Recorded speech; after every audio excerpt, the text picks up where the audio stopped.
Welcome to the latest edition of First State Kopites podcast. It's episode 18 of season 3. This is a podcast for Liverpool supporters in Delaware and friends of those Liverpool supporters. Thanks for listening on your preferred platform. We're available on all of them, Apple, Spotify, and anything else. We're also on YouTube, which occasionally gets like a ton of hits, and then we don't. But so if you're watching on YouTube, greetings. Delighted today to be joined by Daz from Baltimore, and then there's Enrique, Sean, and myself here in Delaware. It's November 8th. It's December 8th. Shouldn't read things directly. Should check them first. The Reds have had a really good week. Obviously, 4-1 win over Everton, so we'll get into that a little bit. Then a goal in Divock Origi time at Wolves. Got us another 3 points, and then yesterday we completed our vanquishing of the group of death by winning all 6 matches, which is great. If we've got time, we'll look ahead, because obviously Stevie G returns to Anfield on Saturday for Premier League. And yeah, let's get going. Why don't we start with Everton, which feels longer ago, but it was only a week. And was it said a week is a long time in politics? Well, football. So it turns out Everton are not completely in crisis like they were last week after they were comprehensively defeated. Start with you, Enrique, because we haven't had you on in a while. It's been a long. It's a very difficult ground for Klopp to go to. He's only won there once, and apparently we've only won there 1 in 9, and that was only by an odd goal. What did you make of it? Biggest win since 1982, I read. Yeah, so I may have been a little bit too confident going into it, but I'm glad the Reds were able to prove my confidence correct, because I'd seen a lot of Everton the last couple weeks before we played them, and they did not worry me at all defensively. They just looked a shambles, and yes, they've had some major injuries, but that just played into our favor that they didn't have Calvert-Lewin or Yerry Mina.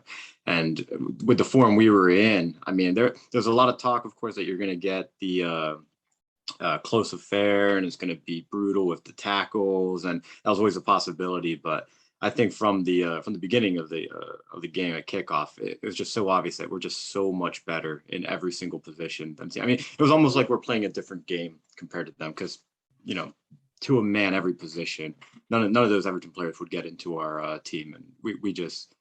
I love the way we've been starting games in general, and with Everton, it was almost no exception. We just went right for the throat right away, and I think it was correct me if I'm wrong, but it was 2-1 at halftime, and I think that was extremely kind to Everton, the way the first half could have gone. Yeah, and we put that right about the second half. But yeah, it's I'm actually more surprised that Everton were able to get a win at Arsenal afterwards. That it wouldn't have surprised me if they'd gone into their next 6-7 games without a win, and you start worrying for Rafa at that point. But yeah, we got the job done easily, and it's just an excellent win for Klopp to get under his belt, for these set of players to be able to say they've gone to Goodison and got an emphatic win like this. So yeah, it's just all around great performance, great to watch. Yeah, I don't know what the XG was. I should have checked that, but I think it was pretty high for the game. And obviously, I'm going to Sean next if I'm mentioning XG. Benitez did get a lot of criticism for playing a 2-man midfield against Liverpool's 3, and we'll probably touch on Liverpool's 3. It seemed to me that I'm really glad, because I did see the Arsenal game, that they didn't decide that it was us that were going to kick off the park, because that's clearly, they had a bit of that in them against Arsenal, that they could have had 2 red cards against Arsenal. But so they felt like they were a lot more physical. Sean, what was your take on the game? I think one of the things that I realized as I was watching it was how angry I really was about last year. I guess I've had it stored up for over 12 months. So that was the most gratifying thing about battering them on their own ground. That in part, at least a little part, paid them back for last year. Yeah, I agree. I heading into the match, I was surprised that I kind of had those same feelings, because I hadn't really. I think it was one of those things where that match happened last year, and you kind of just put it aside, said, "All right, well, we're going to deal with it." And then the Virgil injury came, and we kind of just had this mentality that we were going to deal with it and push forward. But then, like, in hindsight, you look back at that and you think, like, it really ruined our season, that match, and the way that they were allowed to play in that match, it was just very frustrating. So yeah, I felt the same way. We did dominate the XG, by the way. We had 3.2 to 0.57, and the vast majority of ours came in that first half. So I guess, yeah, I mean, I thought that was actually one of the best games we've played in recent memory overall. We had that 15 to 20 minute spell towards the end of the first half where we weren't like perfect, but I also think that the commentary was over exaggerating, how even it was. Of course, they could have tied it up, but it only ever looked like one team was going to win that match. I mean, we were dominating them really from start to finish, even when they got a little better. But that opening 20 minutes or so was just, I mean, we easily could have scored more than 2 goals. We could have scored 4. Yeah, I mean, it felt like we blew them off the park. They did have a number of people leaving after 20 minutes, didn't they? Which shows where their mentality is. Yeah, it was definitely satisfying. I kind of think the other thing that was important about that match, I think that there are disagreements to be had, but I would kind of agree. And I think that's Klopp's idea of our first team. I think it's the first time we've really had them able to play together this year. But in my mind, I think that's what Klopp sees as our first team.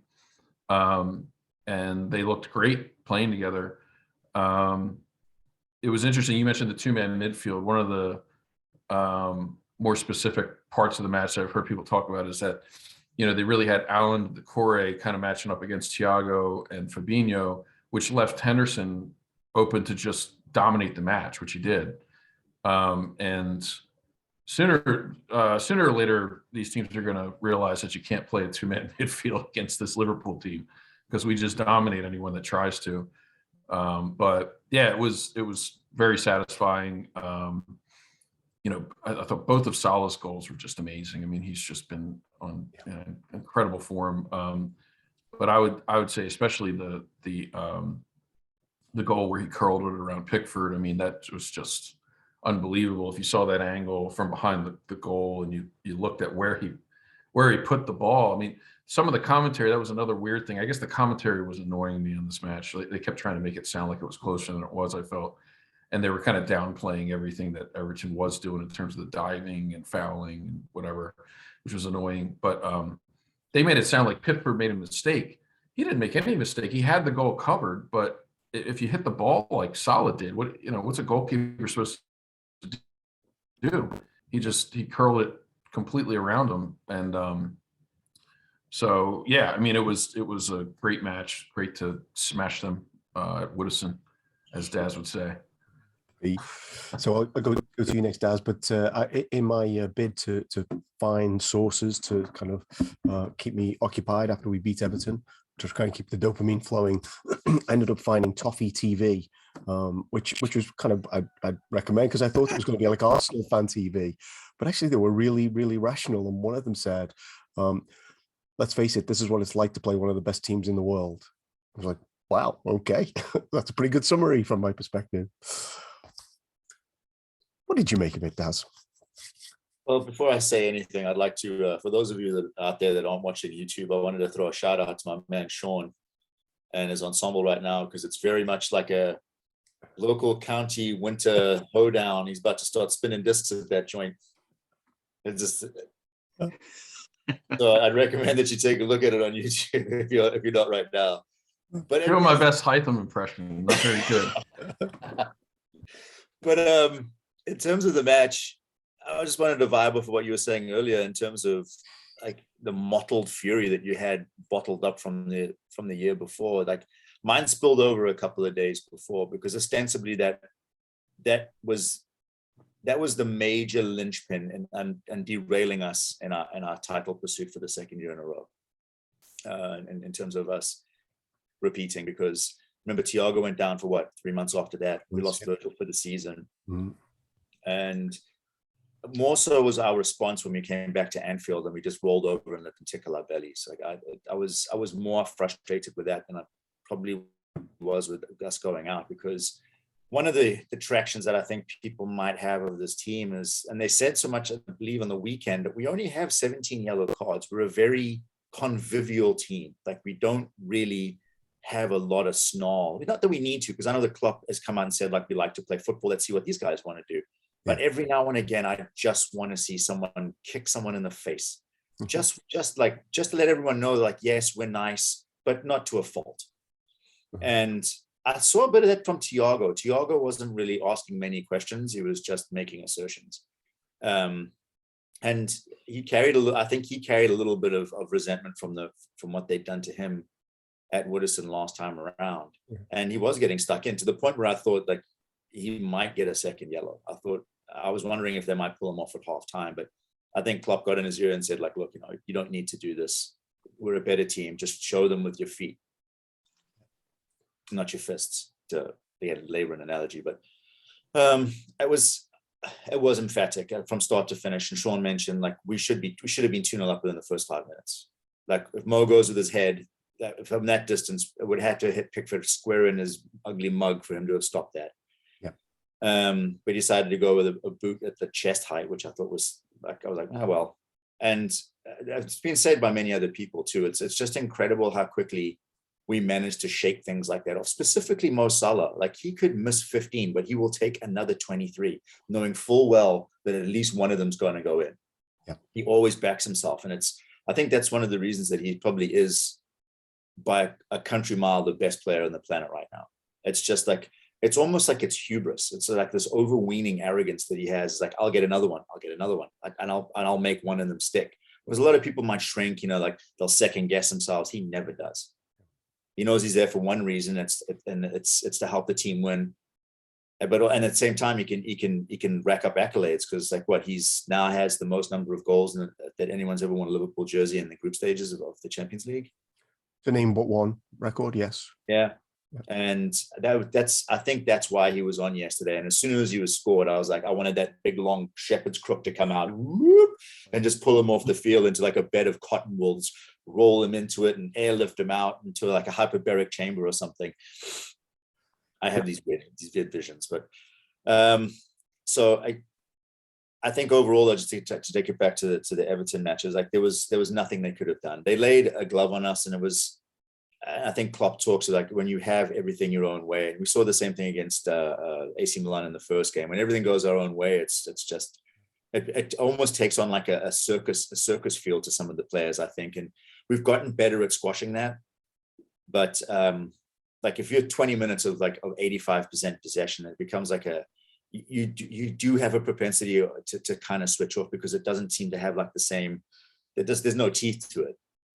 But and then they had the temerity to score one, and we came back out and said, and we've done this before as well, like, if someone scores a goal against us, we're like, oh, that's cute, and then we just smash them, which and we're going to talk about this in the Wolves game too, but we're starting to have that same feel when we won the league last time. Like, it's by all means necessary. And Sean and I, and on these airwaves, talked about this last year. Like, the only reason we didn't do better is because we just couldn't take advantage of our XG.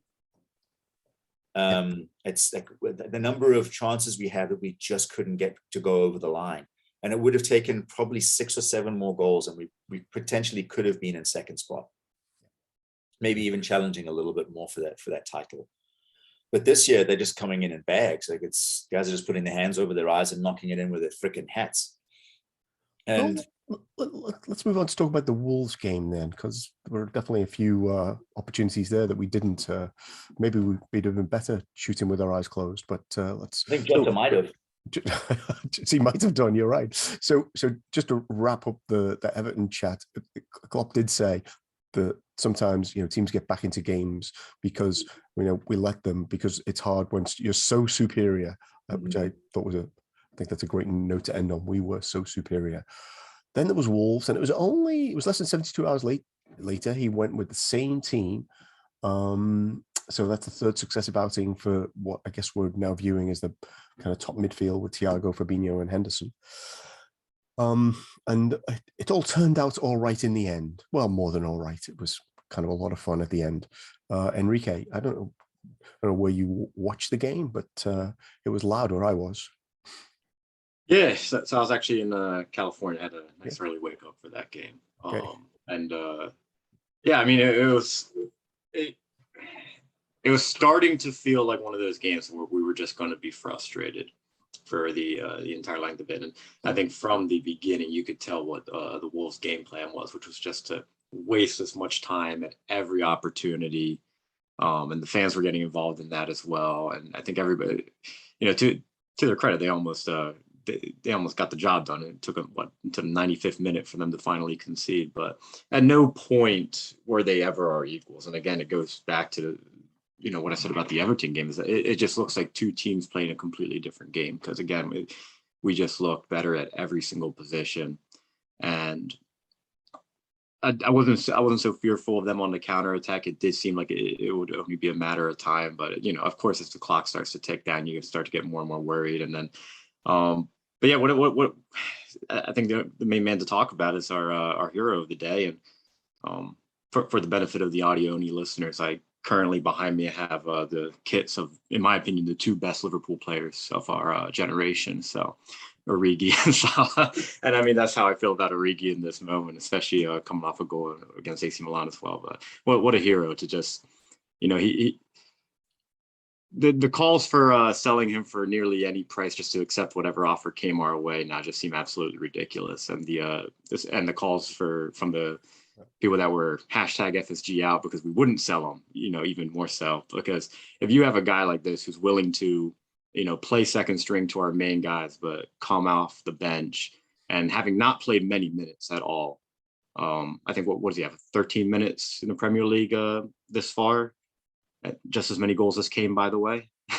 And but for him to come off the bench and do the business like that for us, that's exactly the kind of squad player you want in the team. Yeah, I think James Pearce actually said that he scored 36. This is before yesterday in 120 appearances. But someone else pointed out that in terms of minutes he's actually played, he scores a goal every 90 minutes, which is pretty amazing. So I'm going to go to Sean next, because Sean correctly identified that we were still in this game, despite Daz's "this has got 0-0" written all over it, which would have been a safe shout, of course, if the goal hadn't gone in. My kid wrote that. It wasn't me. I was hacked. I just felt like we needed one more chance, and finally it came. There was no sense of panic, which I really did admire. There was definitely not a lot of hoofing the ball long. It was very much a really neat pass from Van Dijk that put Salah away to set up the goal. So Wolves, what was your take on the same team again, and not with quite the same result as the Everton game? Yeah, we really struggled to break them down in the first half. They basically set up to defend, and they never threatened our goal at all. I think their XG for the match was like 0.1 or something. I mean, they got absolutely nothing. I mean, their best chance was like a 0.5 shot from outside the box. They didn't really try to attack us. They had some, where Adama was running down the wing, but it never really looked like they were going to do anything. It was just one of those where we had a hard time breaking down the low block, which, we would sometimes struggle to do even in the title winning season. If a team just sits back like that, it can be hard to break them down. But I guess the reason that I was more optimistic than maybe I should have been was that we did have a few really good chances in the second half that we just blew. Yeah. The Jota one where he blasted the ball into Connor Cody's nether regions was probably the prime one. And he really, I mean, that one was just kind of shocking. Like he really could have just passed the ball into the side of the net. And yeah, but it's hard to criticize because he's had some great finishes recently. But then there was the Thiago had like a triple chance, if you remember, early on, and then Mane had that wide open chance in like the 85th minute or something. So like I got to say, after Mane missed his chance, I was starting to worry because it was 85th minute. Felt like we had missed a bunch of big chances. Yeah.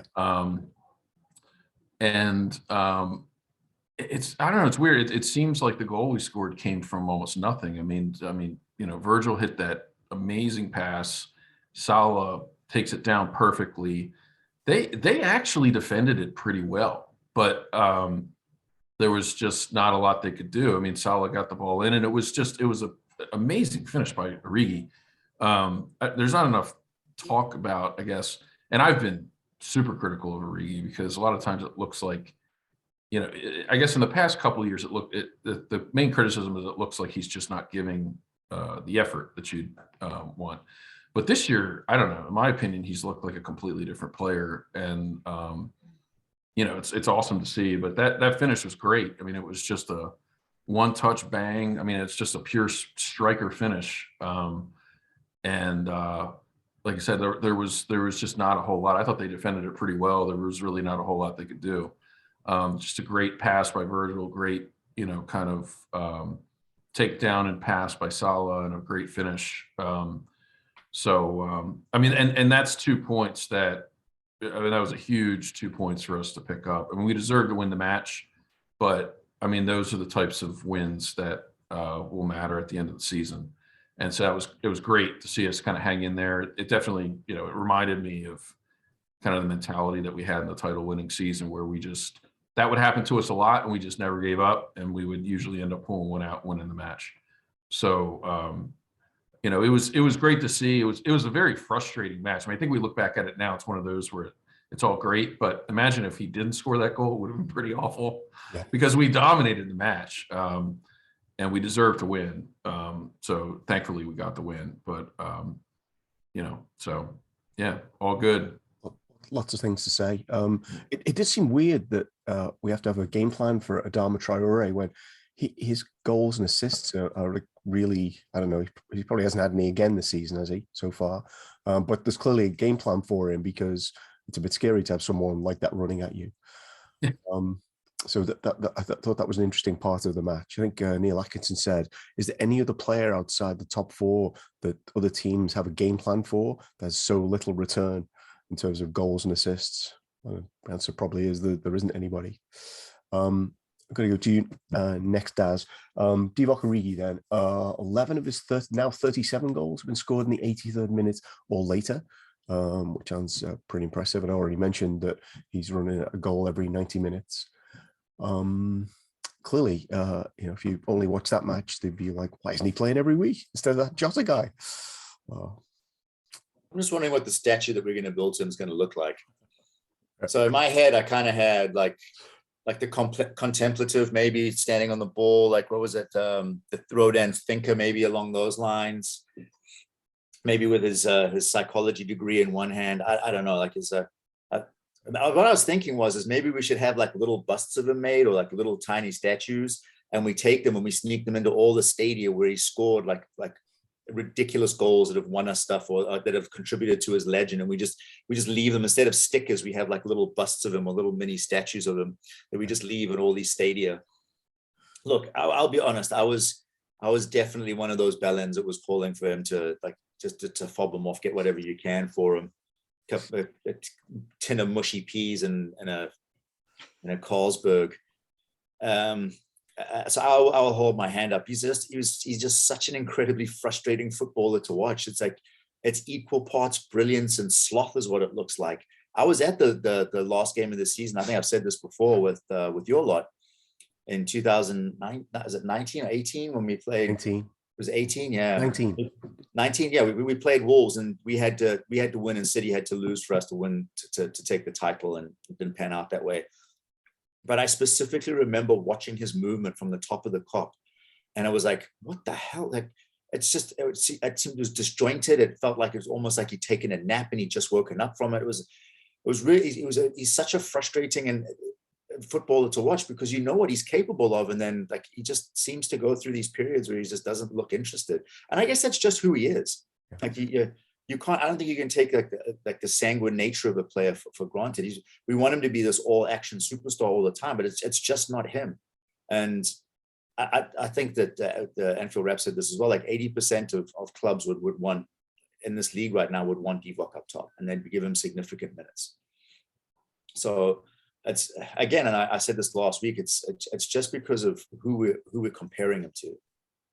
He's behind the best trio, arguably, that we've ever had in Liverpool jerseys, and we've had some crackers. But in terms of what this squad is doing and the records that they're breaking, there's an argument to say that like any one of the front, so he has Firmino, Jota, Mane, and Mo in front of him for any of those spots, and it's like, and that's what we're gauging his it's not so much of his worth, but his utility against, and it's the same as young Neco Williams, and it's the same thing. He's blossoming into a much better player than I ever given him credit for. But again, he's got Trent Alexander-Arnold in front of him, who's arguably the best right back in the world. He's reinventing what a right back is. Mm-hmm. And like you're asking Neco Williams to be that, and he's just not. It's not. Like I said this before, like you can't expect a toaster to make you a cup of tea. And Well, that sounds like a Rapharism. It does, right? Yeah. I'll take the toaster and the kettle, thank you. To your point real quick, Des, I just want to say, like, and it goes to the point I think I made last week about the fact that these are human beings, and we forget that Divy's only 26 years old still. It seems like he's been around forever, but he's still young, and people mature at different ages too. So that could be part of it. But yeah, he does. He feels like he was a busboy at the Last Supper. He's been around for so long. Or maybe a waiter, I don't know. He actually has the temperament to be a waiter. Yeah. But I'll tell you what, that 8 Nori kid, if he keeps this up, there's going to be a lot of offers for him next season. He looked good. I haven't seen anyone put the clamps on Mo quite like that. And then the poor bastard goes off, and 2 minutes later they score. And it's because he pulls the ball off of his chest like a chiseled Adonis, goes around at a pace and pulls it back, and then Divock just nutmegs the entire universe. It's okay. I really think, well, if we didn't have the Greek Scouser back there, I'd say like it might be worth a shot for us to look to as in terms of a backup. I don't see him go too forward too much though, so I'm not entirely sure what it. Mind you, I don't think I saw too many people in Wolves jerseys go forward. No. So, but yeah, it's in terms of watching that. And that's another thing I was talking about is like kind of the recency bias. When we were in our championship winnings in the season we won it all, is we almost expected to be in it till the 95th minute. I think about the Villa game. That was when Sadio got booted in the face and still managed to put it over his shoulder with his head into the corner. You almost expected that to happen. I wasn't chewing on my fingernails. I was like, yeah, we'll still win this. We'll be like in the 175th minute. And it just became what we expected. But now, like because after last season, it feels like we've almost slipped back into like those old habits. We're like, oh, you're wringing your hands, like, oh my God, it's going to happen again. That's why my son texted, it's got 0-0 written all over it, because he definitely texted that. He definitely. And it's because it just kind of it fed back into all those seasons where even before the pre-XGs, you with your own eyes, you had so many chances and so many of them went begging, and we dropped points, or they'd score in a silly counterattack, or someone would fall on their arse and they'd knock it in. So we just slipped back into like those old habits, and it very much felt like that to my son while he was watching, and that's why he texted it. I do, so I definitely do think that we haven't had enough kind of close game wins this season yet to kind of get that the memory of like we'll score eventually, but back. So I think from that perspective, it was probably more helpful than all of the 4-0s and 4-1s. My vote. That's what Sean was saying about the championship winning season. I alluded to it earlier. It's like this has the hallmarks of a team that wins by hook or by crook, and we'll pick up those points. Yeah. So my vote for Divock statue would be him picking the ball out of the net after he scored the goal against Everton. Running back. Somehow feeling like we needed another one. Yeah. So third game of the week was away at the San Siro, where Liverpool haven't played, I think someone said, since 2013. And of course, I guess you go back sort of a few years. San Siro was obviously one of the places that people wanted to play. We put out what the Italian press apparently described as a reserve team, and because they were very upset with Milan's performance. On my watching, they did not look like a team that was desperate to get in the Champions League knockout. But I listened to the review show on the Anfield Wrap before we recorded, and their impression was that they did come out faster than we kind of, sort of memory would have you believe. And their problem was that it was really hard to implement the press with a 40-year-old striker who doesn't move around very much. So I don't know what you made of the game, Enrique, but I admit I was a little disappointed given Milan a top of Serie A, but maybe that's just where Italian football is. Yeah, so I heard that a lot afterwards too. Not necessarily taking gloss off of our win, but just more talk about how poor of AC Milan's side this was. And I haven't had a chance to rewatch any of the highlights or anything. I only got the first initial watch, and I was having my own issues with Paramount Plus. I could go on a separate rant for that, but I think I wouldn't be surprised if part of that was actually how we made them look, by how bad they looked because they were playing against us, and even whether you want to call them a second string or reserve side, these guys look like they were very much up for it, and this is going to be something that's useful when we go into the busy schedule ahead. So, I mean, as far as Milan goes, I can't say I've seen them too often in Serie A. You imagine Serie A does have some quality teams in it, so it should be impressive that they are, I think, top of the league, if I'm not mistaken. So I like to lean more towards the side that they looked bad because they were playing against us, and we help make them look bad. Yeah. And actually, you could probably say that about the whole group, because we made a complete mockery of the group of death. I think if you look, we have more points than the other three teams combined. We have more goals scored than the other three teams combined. It's in another universe, this group could have been very, very tricky. It could have been one where we would have had to go into the 5th and 6th games with must-win scenarios. And instead, we made it look easy. And I don't think any of the other three English teams that are in the Champions League this year, I don't think any of them would have been able to make it look as easy as we did, for one reason or another. So I think it's something that we should be absolutely very well proud of. And if you didn't know already, we are the first English team to win 6 out of 6 games in the group stage. So that's a nice record to get under our belt. Go ahead and carry on. Let me take care of that noise. Good record to get under our belt. Yes, probably the 6th team ever of every team that's played in Champions League group stages to get 18 points. How many groups of death, though? Good point. Good point. I've repeated this too often, but I'll say it again. I do think having 3 reasonable teams in your group actually helps us. I think we're hurt when we end up with Ludogorets and Red Star Belgrade.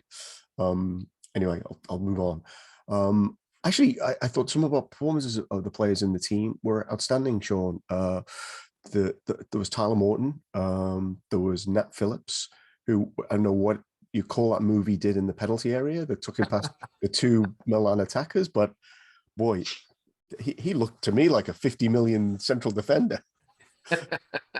Yeah, I mean, so admittedly, I did not get to watch much of the match, just kind of bits and pieces here and there, as work gets in the way. But I was most impressed with Tyler Morton. I from what I could see, and just from the result and the way the game played out, I mean, it's extremely, extremely impressive that he was able to kind of hold down that number 6 role against a team like that in San Siro. And that just, it's great. I mean, it gives you another option if we need, to rotate or whatever. You can kind of rely on him in a big match. Even though it wasn't a big match really yesterday, I mean, it's still a lot of pressure you can imagine for him, having not played much. He's going to the San Siro playing against AC Milan. I mean, it's still a big deal. Yeah, and Nat was great. I think Konate was great too. But my favorite part of the Nat little move was, if you've seen the Twitter, the reaction that Konate had right after he did it. It's like he's cheering a goal.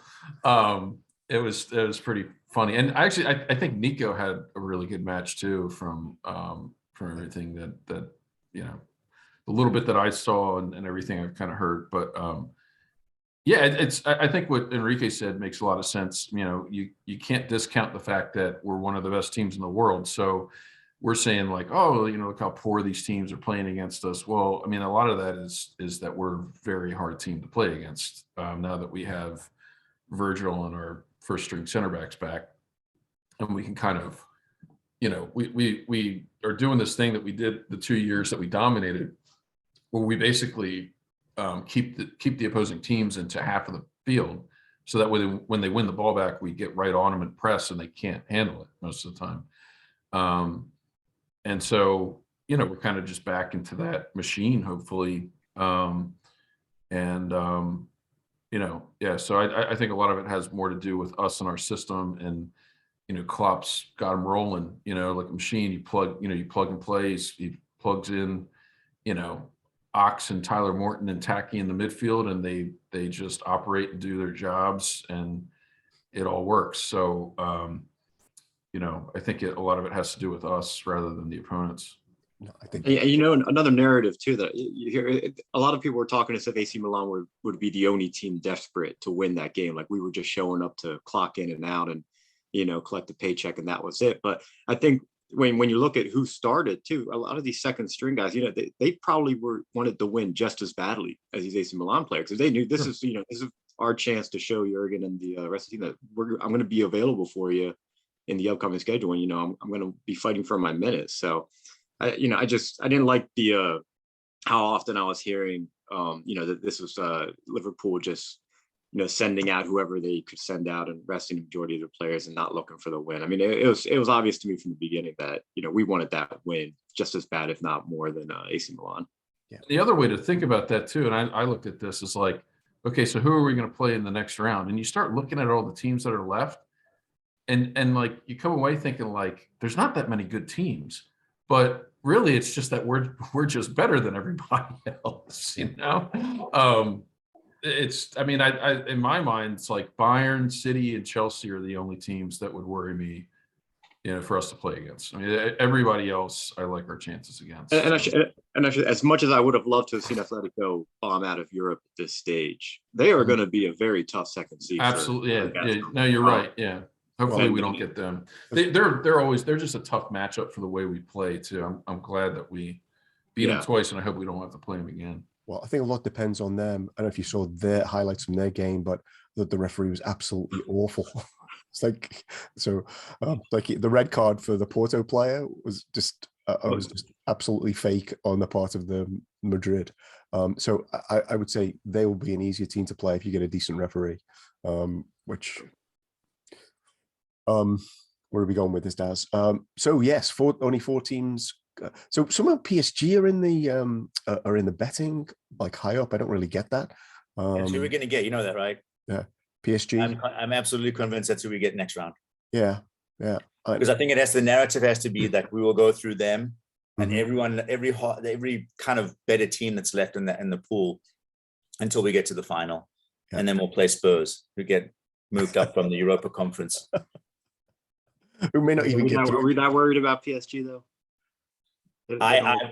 Dude, if that team shows up, man, there's so much talent on that squad. But Andy Robertson gets to chuckle Messi's hair again. So yeah, I mean, it's a long way from spring, but from what I've seen, it doesn't look like Pochettino's got the mix right. I think I saw a stat that Messi's only scored once too in the league. I know he's got a couple of goals for them in the Champions League, but I don't know. It seems to me like Pochettino hasn't got the right formula out of those players yet. So they have the star power to, hit a worldie. Or I don't seem to be able to defend, is the thing, Daz. And if they bring Ramos into that team, it's going to be even worse. So it doesn't. And they have 3 passengers up front that aren't going to be tracking back or doing any of the heavy lifting. So actually, Neymar getting hurt could help. I honestly, I get more worried about. I think I get more. Not that we could face them next round, but I get more worried about a well-drilled Real Madrid side coached by Carlo Ancelotti than PSG at the moment, and certainly more worried about Bayern. Yeah. So the draw is on Monday at 6 a.m. our time, Eastern. I'm sure we'll all be getting up to listen to that. Yeah. So I have a theory about PSG. Okay. They're gonna get rid of Pochettino. Pochettino will then spend 6 months in the wilderness, and he's going to take over from Ranić. And then they'll bring Zinedine Zidane in to coach PSG. Oh, that might be a more scary prospect. I think so. Yeah. Yeah, that's a possibility. Because I think that the powers that be at PSG understand that Pochettino doesn't have. I'll just go with wherewithal. I can think of many other body parts that I could put in there to change that for wherewithal, but I just don't think he has the nous for it. Although you can say that he got Spurs to the final. There was some dodgy refereeing that got them there in that game against City.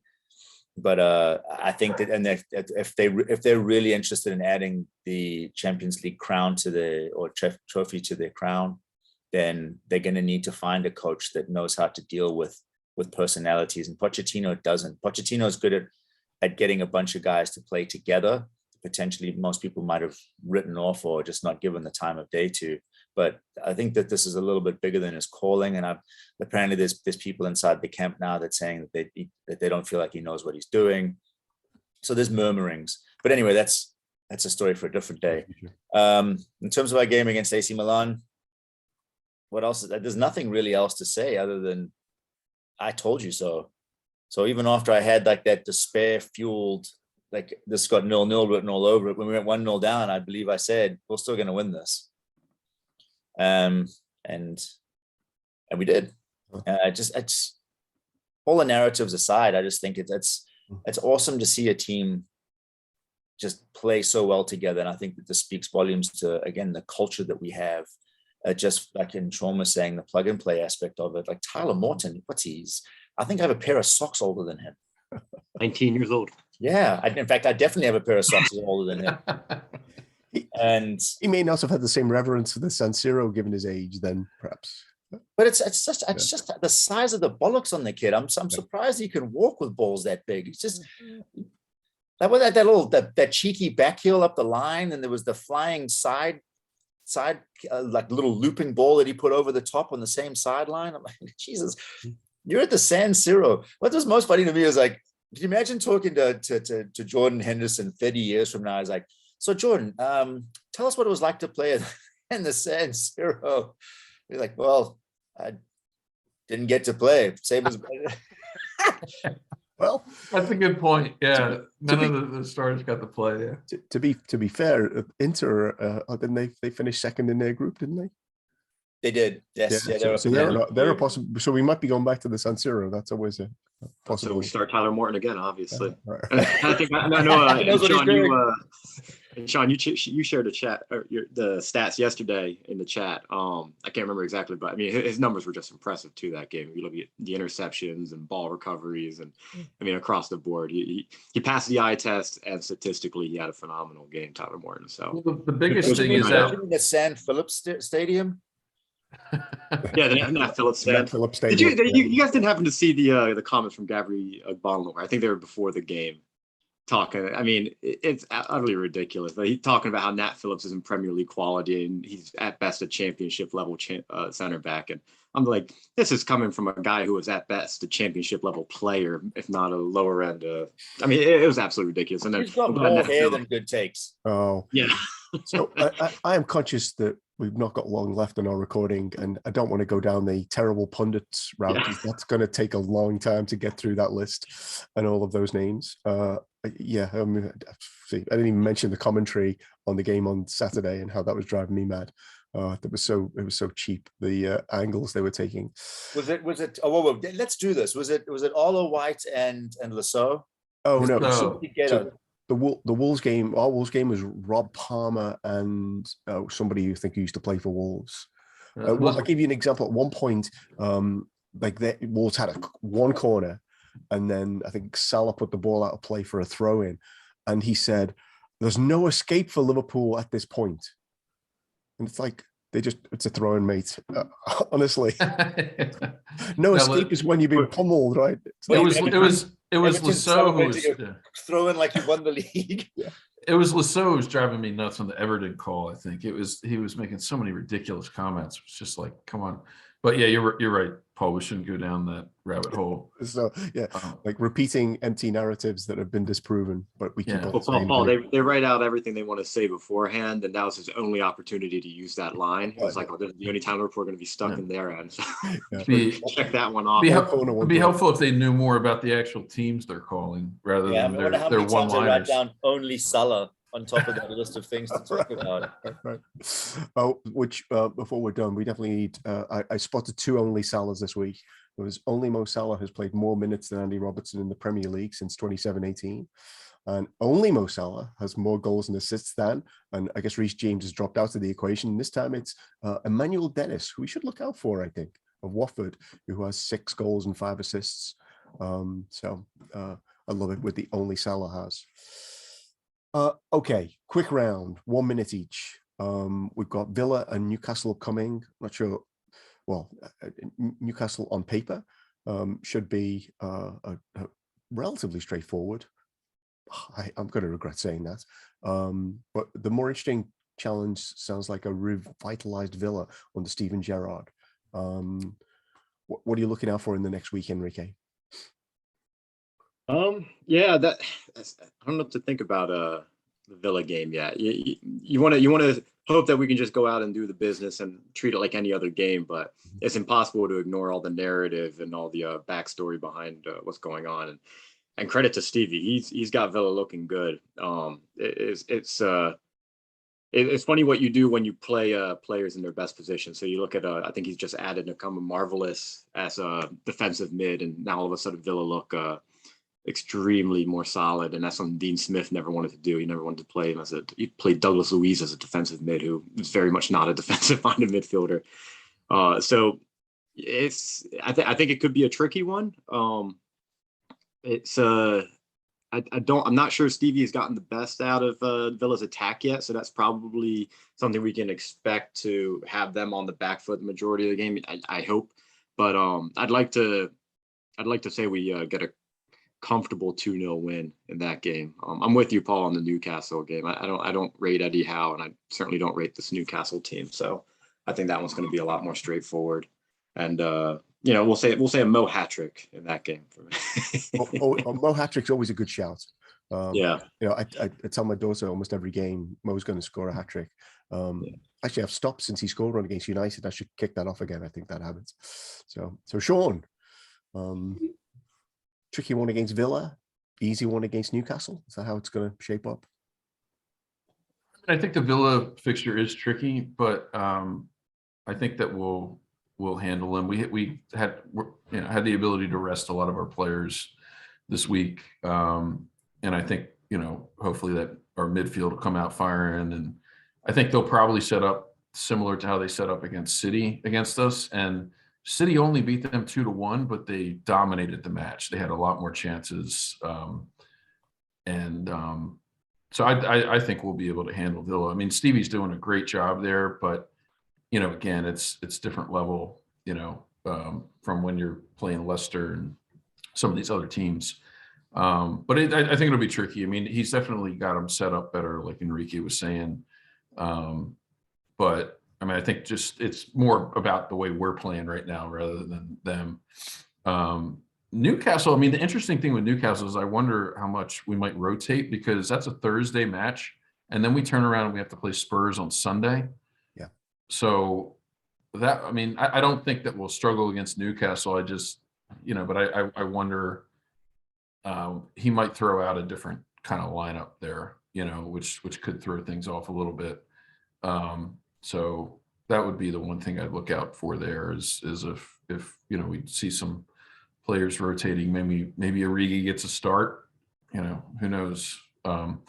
Because with Firmino out, Jota often doesn't play the full match, so I could see potentially us making a change there.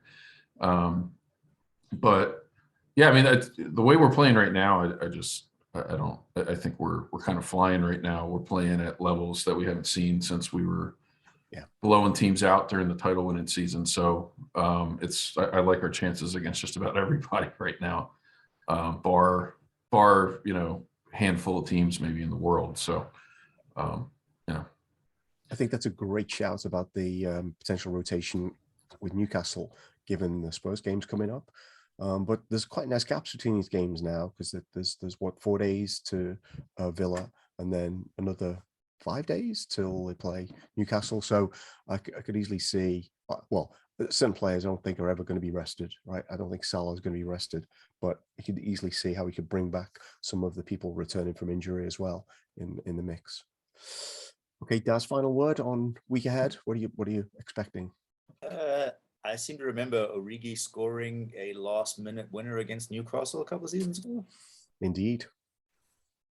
Yeah. Long may that continue. Right.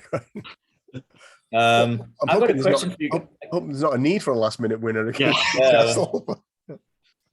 But so I think we've kind of flogged all that other stuff to death. I got a quick question for you, for all four of you, all four of us, all three of you.